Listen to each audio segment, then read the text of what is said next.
I used to think the worst thing about insomnia was the exhaustion, until I realized my ceiling was trying to talk to me.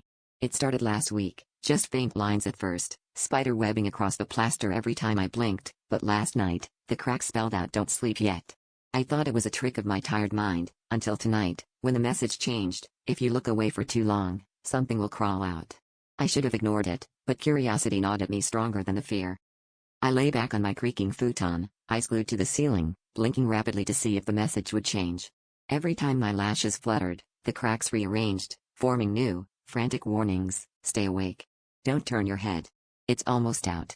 The air in my cramped studio apartment felt thick, humid, as if something enormous was sharing my shallow breaths. My phone buzzed on a nightstand, but I didn't dare look away from above, not even for a second. Minutes bled into hours. My eyes stung, burning from dryness, but I kept staring, terrified of what would happen if I gave in to the urge to rest them. The cracks started to ripple, shifting as if the ceiling itself was breathing.